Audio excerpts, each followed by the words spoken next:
อันนี้นะมีเรื่องนึงเนาะสิถามเขาไม่มายังดอกเนาะตอนนี้คือปัจจุบันนี้ผู้รักผู้ใหญ่เพิ่นเฮ็ดเทือนที่ซั่นให้แล้วเนาะถ้าหากว่าเช่าเนาะตัวเองเช่านี่สิ่งแรกที่จะทำเพื่อพี่เพื่อน้องเนาะจักแล้วเนาะจักน้ำเจ้านะ FC เพื่อ เพื่อ FC เพื่อเจบุญเพื่อทาง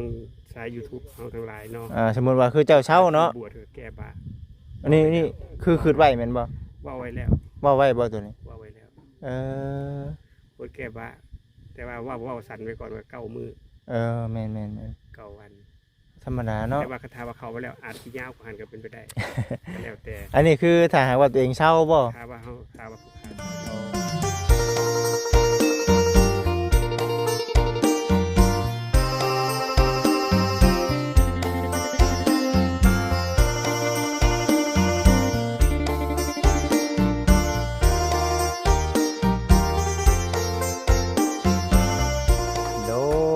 โดยกับทักทายสบายดีเด้อกับสบายดีสวัสดี FC ทุกท่านเนาะพบพ่อกับบ่จิตคือเก่าอีกเช่นเคยเด้อพี่น้องเด้อมื้อนี้ทางบ่จิตเองก็มาอยู่ที่บ้านไอ้อาจกับทางป้าน้อยพอดีว่ามื้อนี้ทางบ่จิตเองก็หากำขึ้นมาเนาะขึ้นมาแต่ขายของอยู่ตลาดแล้วก็ขึ้นมาแล้วก็กินน้ำมาพี่เลยพี่น้องเอ้ยมื้อนี้ก็ได้เนาะเอาก่อนอื่นกับทักทายสบายดีสวัสดี FC เพื่อนสู่คนดีใจเนาะขึ้นแล้วพี่น้องเอ้ยมันเป็นเพิ่นปูหรือบ่หรือว่าจังไรเอ็นนี่เนาะเบิ่งสักพี่น้อง FC ไปหาทั้งไอ้อาจเพิ่นก่อนเนาะไอ้อาจเนาะเครื่องไม้เครื่องตอกเพิ่นไม่นี่เนาะไม่มันไม่ร้อยเนาะไอ้เนาะไม่ชื่อไม่งามบัดนี้เฮงเอาขึ้นมาจับใส่แล้วแหละสบายดีนั่งแย่งตั้งแต่จักโมงจะสร้างเพิ่นมาตั้งแต่สร้างมาบ่ก็บ่มีมองอยู่เนี่ยบ่จิได้ปุ๊บแต่ปุ๊บเหนื่อยอยู่ติใส่อยู่ในมุมไม้หกตอกมันฮ้อนบ่อยู่น่ะมันก็ฮ้อนมันเตี้ยเนาะพอดีแล้วในอนาคตเนาะถ้าหากว่าเพิ่นแล้วเลยเขานั่งอยู่ทางตารางเนาะนั่งอยู่ทางตารางก็สิเย็นบีกได้นี่เนาะ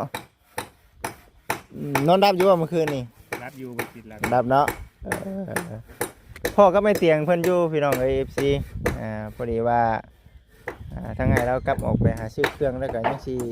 เข้ามาอีกอยู่แล้วว่านะพอดีแล้วล่ะเอาของต้อนเนาะมาให้มื้อนี้ก็โดยมันเป็นขนมแบบใดนี่เพิ่นบอกว่าแซ่บแล้วตัวนี้เนาะเพิ่นว่าว่าซั่นแซ่บว่าซั่นได้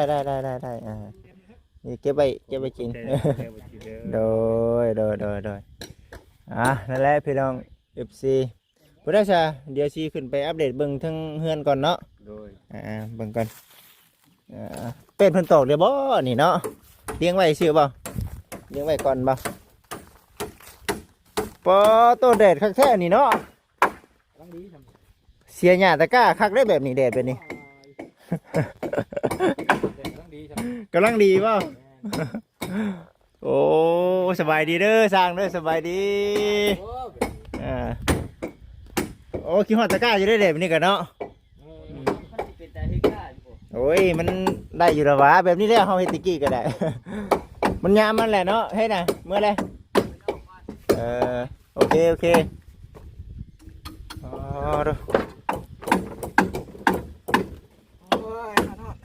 ห่อนเนาะ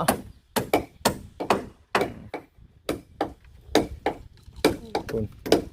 ยังลุมหักก็ใส่ตุ่มต่ำอยู่พี่น้อยจักไม่จักเล็กเนาะช่างก็ได้เฮ็ดได้เบิดนี่ได้เบิดพอได้แก้ไปเนาะโอ้ยมันโมเมนต์แก้ได้ละมันคงแท้เลยล่ะพี่น้องเลยนี่เนาะก็มั่งแห้งคักเนาะบุ่นลงแล้วเนาะนี่จับเดี่ยมจับลายมันอยู่ได้พี่น้องเลย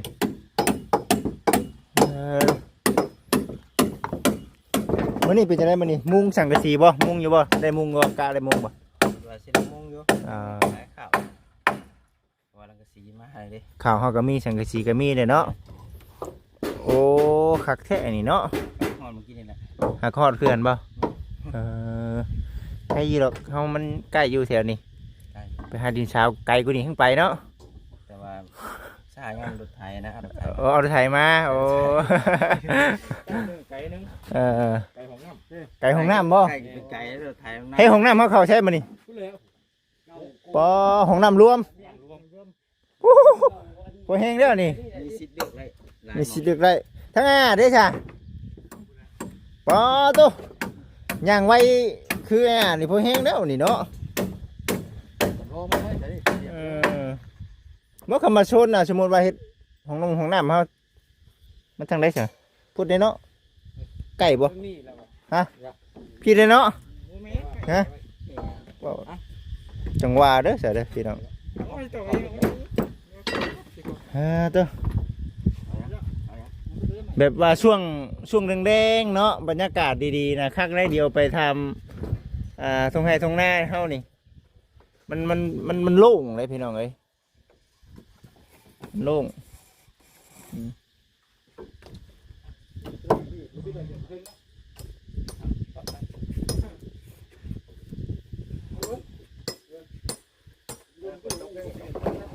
มื้อนี้บ่โอเคมีข่าวอยู่ได้มื้อนี้ได้มีข่าวว่าผลอยู่มีเปอร์เซ็นต์ผลอยู่ เราไปที่น้องกับเอาหมูแล้ว มีโอ้เน้นหนาคักเด้อพี่น้องเด้อ ผู้สายยุ อืม กำลังปิดหูอยู่เยี่ยงนี่ เอายังนั่นอยู่เดิอืม ใส่ข่าวใส่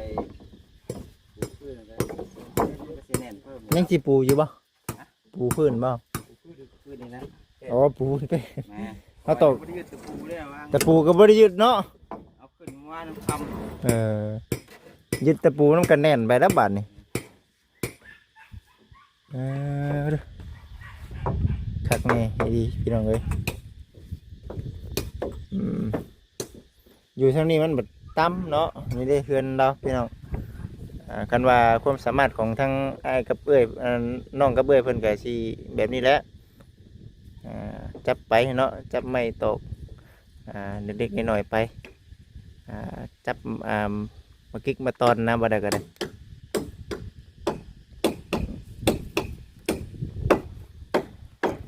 สร้างพันเห็ดตอกใส่ตะปูยิงใช่เนาะไม่ก็ไม่ร้อยแน่บัดนี้บ่คือไม่เฮาอันนั้นเลยเนาะยิงใช่ยิงครัวอยู่แผ่นอันนี้โอ้ยไม่ก็ไม่งามบัด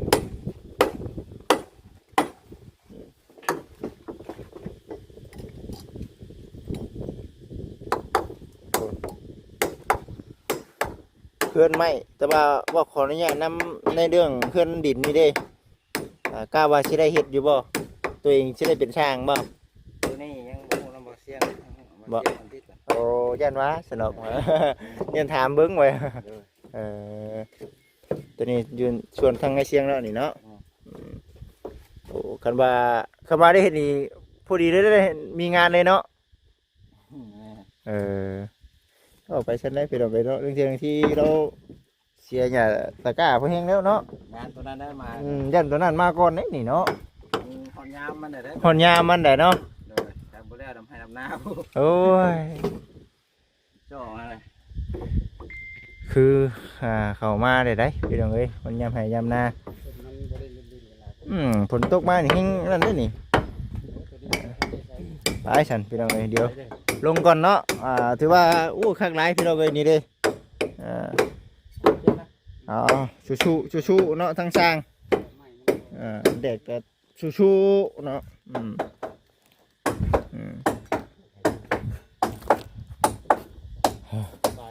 นี่เนาะเป็นกระเบื้องที่ว่าทั้งผู้รักผู้ใหญ่เพิ่นมอบให้ทั้งทีมงานเนี่ยให้เพิ่นพากันไปแก้เอางามอยู่เนาะตัวแตกกระแตกพี่น้องเนาะมันเกิดจากตัวที่ว่าเขาเอาลงมาเนาะเอาลงมามันก็แตกแล้วพี่น้องเอ้ย ก็ถือว่าตัวใดใช้ได้ก็เอาไปเนาะตัวใดใช้บ่ได้ก็ใช้สมที่มันมีแหละพี่น้องเอ้ยแล้วก็ตัวนี้แบบนี้เนาะในเรื่องสังกะสีฮอนบ่ ฮ้อนเนาะ คือสิบ่คือจำผู้อยู่เทิงเนาะ เออแม่นอยู่ได้อืม เนาะเราผู้อยู่เทิงฮ้อนคือเป็นป่าอยู่ก่อนเดียว เนาะ เทิงอยู่บ่ฮ้อนเนาะ บ่ปากหรอกติ เทิงอยู่บ่ฮ้อนไปแล้วนะ เออ มันฮ้อนมันคือสินั่นแหละความ สังกะสีแล้วเอาสีหยังก่อนนี่สีตะหมูคือกันบ่คือบ่แม่นอยู่ตะหมูคือกันเด้อเฮ็ดไปพี่น้องเอ้ย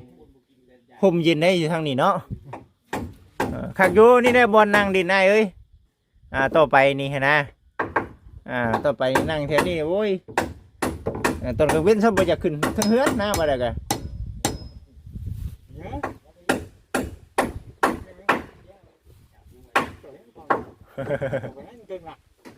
โดดจับคอได้นี่ โดดซับคอติโดดซับคอโดดได้เนาะ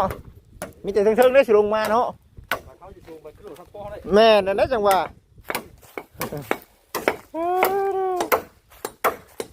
พี่น้องเอ้ยเบิ่งไปน้ำกันเนาะยังนำเลอยู่ให้ทางป้าเราไปใส่ก็กินนี่กินย่างไปแล้วย่างเราไปหากินบ่วะแม่น่ะผูกเขาป้าได้น่ะจะหาอย่างดีเนาะฮะห้องน้ำโอ้ยไก่ดีเด้พี่น้องเบิ่งอยู่ซี่สิเห็นอยู่บ่น่ะเห็นบ่คือมีมันอยู่เห็นบ่ เข้าห้องน้ำได้ผุนเนาะเห็นบ่ เดี๋ยวพี่น้องเอ้ยโอ้ยน่ะงอมๆอยู่ไก่ได้พี่น้องเอ้ยเนาะยอมรับว่าไก่เข้าห้องน้ำของในมันคือว่าในแหละเนาะเขาหาก็เริ่มมาเฮ็ดมีไอเตียงบ่ไอเตียงก็น้องผัดไส้เนาะมาก่อนฮะ กับสบุญ จะบุญมาแล้ว สบุญมาแล้ว Ờ, บ่เตียงกับน้องคนไทย ผัดไส้ น้องผัดไส้ น้องผัดไส้สิเพิ่นน่ะก็มาแล้วเนาะมื้อนี้ก็เลยว่าเอ้ามาทางนี้ก่อนเลยแหละว่าซั่นก็สิอยู่อัปเดตให้กับ FC ได้เบิ่งได้ชมเนี่ยแล้วก็ว่าสิไปบ้านปลาไหลคือซับไปล่ะ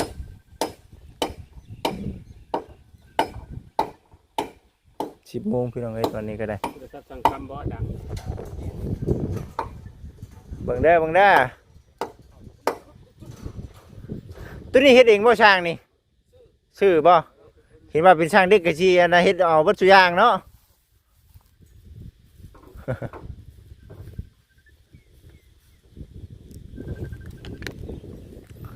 งามพี่น้องเอ้ยป้าตัวสิได้มุงมื้อนี้ได้ทางไงเอ้ยเนาะ โดย เ ใจ ฮงเงียงเบิ่งคักแล้วบัดนี้เนาะ โดย เฮงเงียง มั เบิ่ น ง ฝ คัก นตกก็จะได้มาส้นตารางแล้วคนมุงบ่ดิ คันมุงเนาะคือสิบ่คืออันน่ะย่านเพิ่นหัวใส่ปานใดแล้วติ โดยก็จะได้มาส้นตารางตัวเองนี่แหละบัดนี้ เออ ส้นตารางเพิ่นแหละ เริ่มได้พี่น้องเอ้ยเนาะเริ่มเป็นรูปเป็นทางแล้วบ้านในอาจเด้อพี่น้องเด้อทางนี้เด้อ14เด้อใจบุญ อืม เมตตานี่เด้อทั้งเบิดจิตก็ได้ เอาถือว่าเบิ่งไปนำกันนี่ได้พี่น้องเอ้ย FC เพิ่นก็ให้กำลังใจเนาะเพิ่นก็คอมเมนต์ให้กำลังใจหลายอยู่พี่น้องเอ้ย โดย มีแต่ว่าเอ้าว่าซั่น ก็บ่ได้มีคำตตีเตียนเนาะบ่ แม่นๆๆ อยู่ค่าเขาไปอ่านเบิ่งก็มีแต่ว่ายังอยู่เฉยๆ เอ เนาะ อ บ่มีติดลบหน้าว่าไงสิ อื นะ มเบิ่ง ก็ นะฮะ เหนียวมือนำทั้งFGทั้งบ่จิตก็ได้ อืม เบิดทุกช่องนั่นล่ะ บ่มีไผว่าดอก บ่มีไผว่าได้ตามที่เขาอ่านเบิ่งก็ได้ อยู่เฮาบ่ได้เฮ็ดหยังผิดเด้ซั่น เอาบ่ได้เฮ็ดหยังผิดเด้ซั่นพี่น้องเอ้ย เอาไม่ใช่ เออ พี่น้องFGทั้ง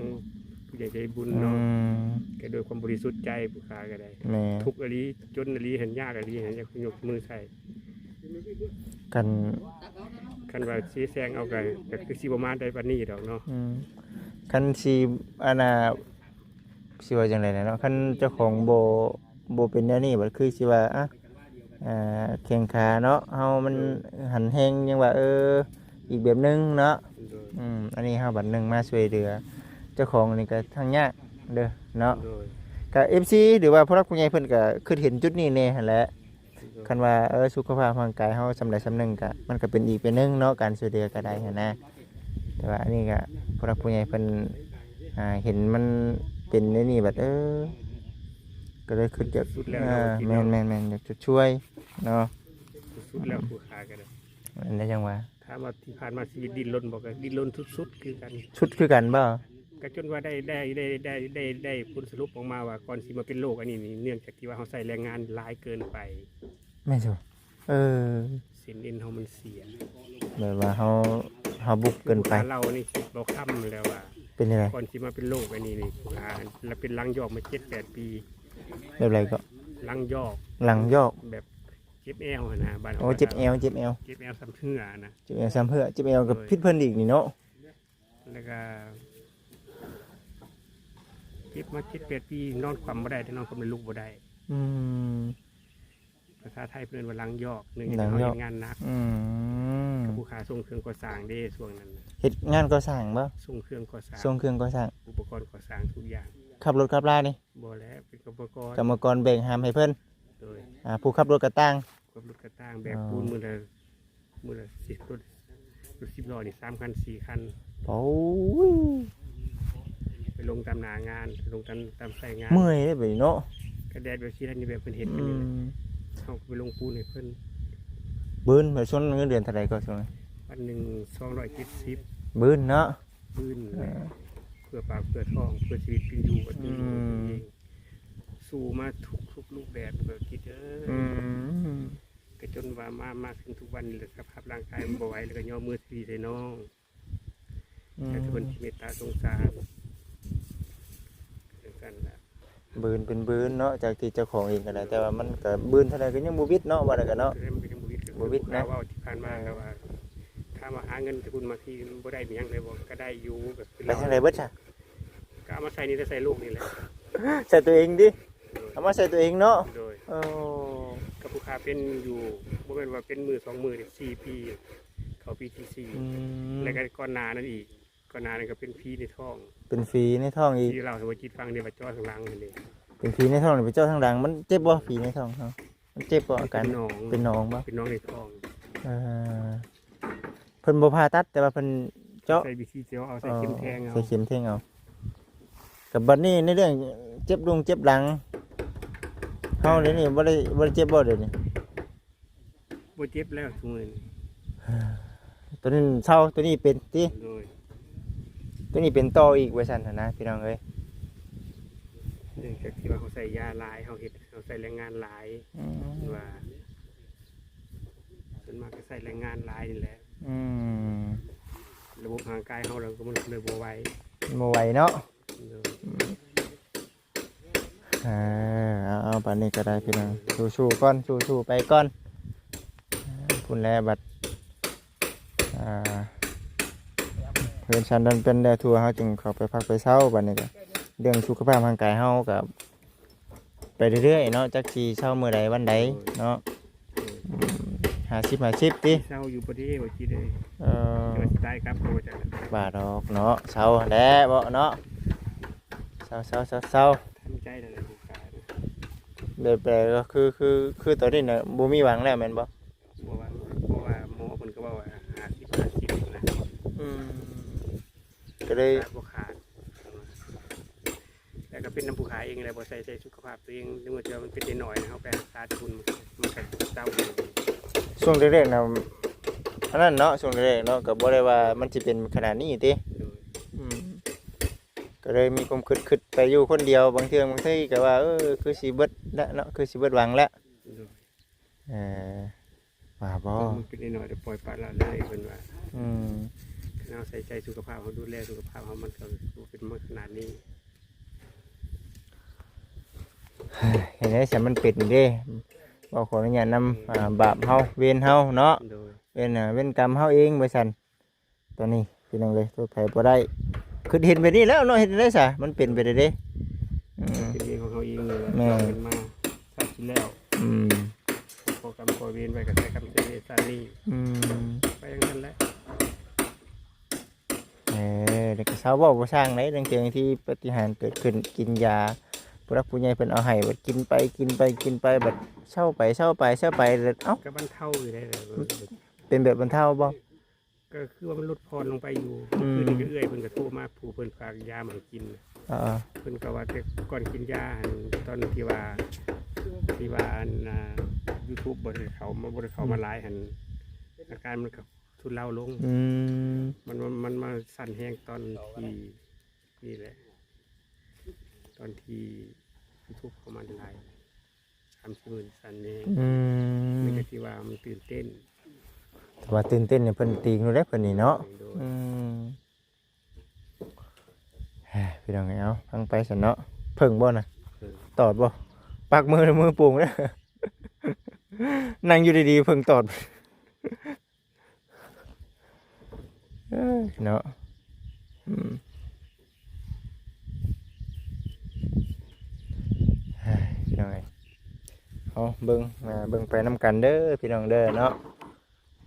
ตัวนี้ก็มาให้กำลังใจทั้งอ้ายเพิ่นแล้วก็ดีใจนํเพิ่นพร้อมแน่แล้วก็บ่ให้คิดหลายหั่นแหละเฮ็ดจังได๋ซั่น โดย ช้างเนาะบางทีมันเช่าดีเด้มันเช่าดีเป็นไปได้เด้เนาะบ่พอเบิดหวังเนาะบ่พอเบิดหวังอายุเฮาก็ยังละยังหนุ่มยังน้อยอยู่เด้น้อยอยู่ธรรมดานี่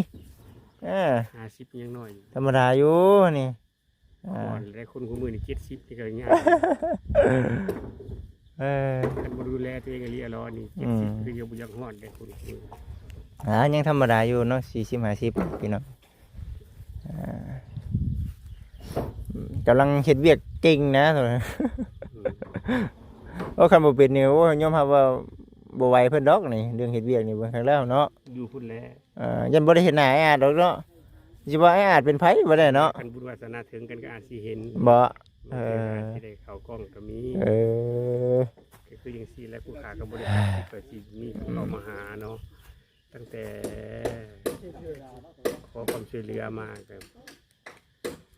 ก็คือว่ามีสีซ่อมบัตรเข้ามาก็จนต้อนรับนำก็บ่ทัน ผู้นั้นก็มาผู้นี้ก็มาติ ก็มาผู้นี้ก็มาบ่จิตก็มาบ่ค่ำก็มาไผกำลังก็มาบ่แทนก็มาบ่เพียงก็เข้ามาคนหมู่ พังเบิ่งบ่ตาน่ะคิดอยู่ว่าสิมาดอกให้บ่จิตบอกทางอยู่ว่าจังว่าพังเบิ่งมื้ออื่นเรียกว่าเพิ่นสิมาหาได้หลาย ให้เพิ่นโทรมาแล้วก็เปิดโลเคชั่นค่าสิเปิดโลเคชั่นให้ก็ได้ บ่ เพราะว่าบ่แซนเพิ่นก็ตามโลเคชั่นเข้ามาก็ได้ บ่จิตปักหมุดไว้ใช่แล้วให้เพิ่นส่งไปให้เพิ่นแล้วเด้ออันนี้น่ะมีเรื่องนึงเนาะสิถามเขาบ่แม่นว่าหยังดอกเนาะตอนนี้คือปัจจุบันนี้ผู้รักผู้ใหญ่เพิ่นเฮ็ดนิสันให้แล้วเนาะถ้าหากว่าเช่าเนาะตัวเองเช่านี่สิ่งแรกที่จะทำ เพื่อพี่เพื่อน้องเนาะ จักแล้วเนาะจักน้ำเจ้านะ เพื่อ FC เพื่อ FC เพื่อเจบุญเพื่อทางสาย YouTube เฮาทั้งหลายเนาะ สมมุติว่าคือเจ้าเช่าเนาะ บวชแก้บา อันนี้คือคิดไว้แม่นบ่ ว่าไว้แล้ว ว่าไว้บ่ตัวนี้ ว่าไว้แล้ว เออบ วชแก้บาแต่ว่าสั่นไว้ก่อนว่า9มื้อ แม่น 9วัน ธรรมดาเนาะ แต่ว่าคาถาว่าเข้าไปแล้วอาจสิยาวกว่าหันก็เป็นไปได้ ก็แล้วแต่ อันนี้คือถ้าหากว่าตัวเองเช่าบ่ ถ้าว่าผู้ค้าเศร้าจะ โอ้แม่นอยู่ได้พี่น้องเอ้ยเนาะอันนี้ก็บ่จิตเองก็ ที่แรกคือที่ทำเพื่อขึ้นบุญขึ้นเพื่อที่เขาวัดจะ9มื้อ โดยพี่น้องเอ้ยนี่คือในคุมคิด โดยบ่ได้ความขึ้นแล้ว คุมคิดของตัวเองเลย ออกคลิปไปแล้ว คิดไปแล้วเนาะ ออกคลิปไปแล้วอัดคลิปไปแล้ว ไผมาถามไทย บ่เสียง สายบุญเจอสายบุญ โอ้ บ่เสียงเพิ่นกับคนศีลคนธรรมเนาะผู้ แม่ ค้าน คนศีลคนธรรมเพิ่นมาถามเพิ่นว่าไอ้อาถ้าสมมุติว่าเจ้าดีเจ้าเศร้า อ่า เพิ่นสิถามนี่แหละคำเดียวกันเลย ผู้ค้าก็เลยบอกว่าผู้ค้าขอบวชให้ FC บวชให้ผู้ใหญ่ใจดีบวชให้ YouTube 9มื้อ คือว่าบ่จิตถามเป็นคนได้หลายสิด แต่ อก ว่า เนาะ เอาที่แน่ๆถ้าว่าเข้าไปแล้วอาจสิยาวกว่า9มื้อ15มื้อหรือว่าเดือนหนึงยังว่าบ่ได้ ในอนาคต แต่ว่า เนาะ เอาไว้ก่อน9มื้อ ในอนาคตว่าดีชอบไปแล้วในน้องต้องบวชเนาะ โดย ตัวนี้ถ้าพี่น้องสิหึงสิช้าสินั่นก็จังว่ากันอีกเทื่อตัวนี้นะมีแต่ว่าอันนี้คือ เอาได้อันนี้เป็นเจ้าคันว่าคันโดยที่เขาไปก็เป็นบาปเป็นกรรมซื่อแบบ โอ้ โอ้มัน ฉันจะไปเรียกเขาไป แม่พอดีเฮ็ดยากเนาะพอดียากเนาะเอาเศร้าดีเศร้าเลยหรอก โดย กันเศร้าแล้วก็จะลืมคือคำบอกคำจาแหละเนาะ ลืมบ่ได้แล้ว บอกเชื่อได้ว่าไปนี่ทั้งที่บุญวาสนาเพิ่นดึงจ้องใช่อยู่เด้อเนาะ เว้าซื่อๆบ่ได้ได้บ่จิได้ บ่ได้เลยเนาะ คนกินคนทำได้ อืม ผู้ข่าวคนบุคคลใหญ่มันทำกันทั้งว่าได้ น่า เว้าซื่อๆบ่ได้ได้เรื่องตัวนี้ได้ แม่นดีแล้ว นี่เฮาต้องระลึกไว้ก่อน ต้องนับถือไว้ก่อนย่อไว้ที่สูง แต่ขนาดเฮา เฮาได้ดันวาจายังไปแล้วเฮาต้องจำคำเว้า เฮาก่อนสินอนเฮายังอันน่ะ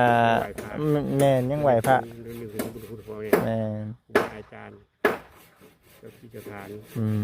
ลึกถึงเบิดเฮาแล้วเฮาก็ต้องเฮ็ด ดีแล้วไอ้ว่าดีมีแต่ว่าคือสิ่งใดจะคือเว้าแน่และขอให้ชมดังความปรารถนาของทางไอ้เด้อเนาะขอให้ดีให้เศร้าเศร้าไปแล้วขอให้เฮ็ดอันน่ะตามที่จิตใจเนาะประสงค์ไว้ให้สมกับทั้งที่เฮาได้ดันวาจาไปเนาะเด้อเด้อเนาะสาธุนำพี่น้องเอ้ยอนุโมทนานำได้กันว่าเพิ่นเฮ็ดได้เนาะแต่ว่าคือปัจจุบันนี้ถ้าหากว่าห่างกายก็แก๊กเนาะสั่นอยู่แบบนี้ก็เข้าไปกับทั้งอ้ายแล้วก็บ่โอเคปานใดคือว่าหั่นแหละเท่าดีเท่าเช้าเนาะ FP เอ้ยเอาคือเว้าได้หั่นแหละแต่เว้าบ่ช่างได้แต่ขนาดนี้ก็ยังบ่คิดบ่พันบุญวาสนาได้นี่ก็ได้บุญวาสนามีบุญวาสนาเกิดผู้รักผู้ใหญ่เพิ่นเฮ็ดให้ที่เด็กก็บ่คิดบ่ฝันว่าสิถึงจุดนี้ก็คือกันเนาะเนื่องจากที่เพื่อนชาตินั้นเป็นได้ว่ามีปาฏิหาริย์เกิดขึ้นบุ๊บว่าเอ้าให้ดีให้เศร้าได้นี่ว่าซั่นมาแล้วนี่เนาะ โอเคซั่นพ่อแม่พี่น้อง FC คลิปนี้บ่จิตเองก็สิได้จบคลิปไปก่อนเดี๋ยวสิเข้าไปถามไทยทางป้าเพิ่นก่อนเนาะคือไปไกลแท้ล่ะสิดอก โอเคเด้อพ่อแม่พี่น้อง FC ทุกท่านเนาะสำหรับคลิปนี้ผิดพลาดการใดกับขอโทษขออภัยนำหลายๆเนาะสำหรับคลิปนี้ขอกล่าวคำว่าสบายดีพี่น้องเอ้ย